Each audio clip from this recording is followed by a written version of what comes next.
I've seen the story like 100 times. You've decided to go live on YouTube, Twitch or Kick. Maybe you have a gaming channel or a 24/7 lo-fi radio station and you're thinking, I need software. How am I gonna stream? You do a quick search, find it on Reddit. Everyone says, use OBS. It's free, it's open source. What's there not to love about it? And your first thought is, this is gonna be easy. And then it's not. Next thing you know, you're downloading plugins you're not sure about. You're maybe staring at some really weird error messages and wearing this kind of stuff in your head. So jump in with me into a totally unbiased review of using OBS versus cloud streaming software like Upstream. You just installed a fresh copy of OBS and nothing. Like there's nothing inside. There's no templates. There's no start here button. 2 black boxes, more boxes here. Everything looks boxy really. And like transition, you know, transition between what? Is this like a crossfader? All kinds of things just like to figure out. Maybe with the help of some, you know, Reddit thread that's 4 years old, but if at 2 a.m. something breaks, there's no support. Also, it's on your computer, so not everyone can know the setup you have or will it work for your OBS or not. So you're on your own. Second thing is definitely the internet connection. You need to have not only a good internet connection, you need to have an industrial quality, really good internet connection if you want to make this work. Because someone might just start watching a 4K stream in the other room and you will see some jittery playback and all kinds of artifacts on your screen that are not supposed to be there. And that can make you really mad. And with cloud streaming, it's a totally different story. You can be sure that your streams are streaming from the highest possible internet connection in data centers, basically in fortresses. Impenetrable, stable. The third major difference is definitely the hardware wear and tear. While the computers in the data centers might get replaced every now and then because they're doing hard work, they overheat, they stretch and contract, and that's not very good for the computer in the long run. Your computer, if you're using OBS, is doing the same. You might not notice the hardware wear and tear in the beginning, but it will sure add up throughout time, and at some point your computer will just go kaput.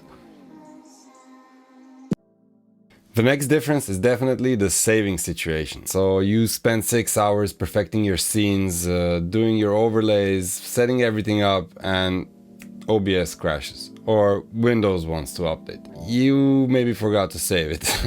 With cloud-based streaming software, you're not gonna have that problem. Everything is saved in the cloud. Even if your computer gets crushed by an elephant, you can always log in on another computer and continue where you left off. And speaking of crashing, the next big difference is definitely the stability and the backups.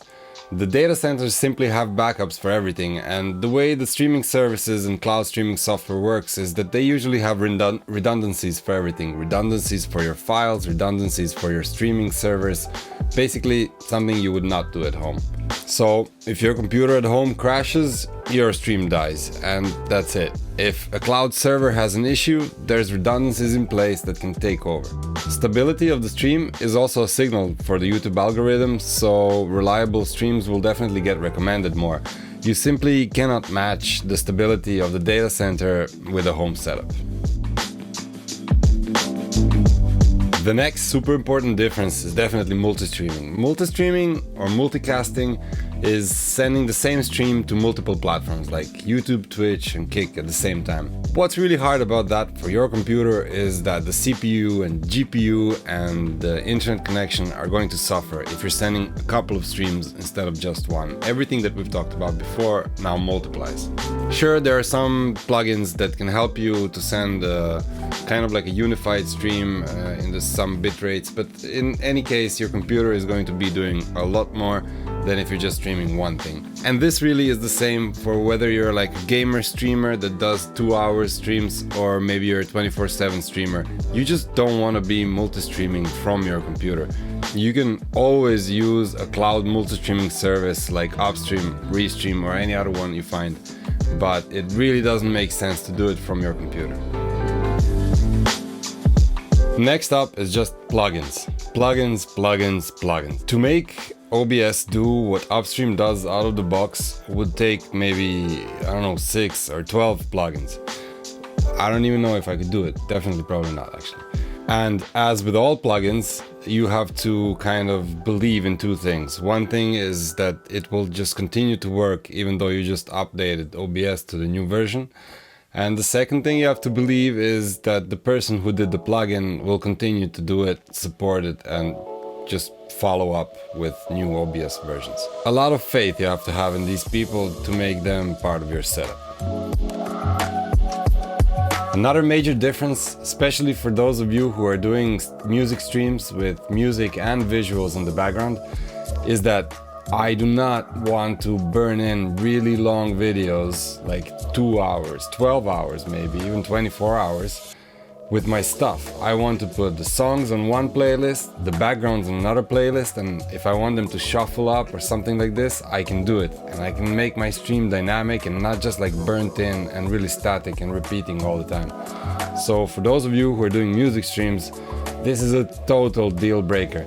In OBS it would take you, I don't even know which plugin I would use to get that, but in Upstream you have separate audio and video playlists. You can choose to put atmospheric sounds on top on the secondary channel, like the fire crackling or the stream running. It really allows you to focus on your content, to switch it up on the go as you want, instead of just making this really long video that takes forever to render, and then if you want to do a change or if you make a mistake, you have to do it all over again.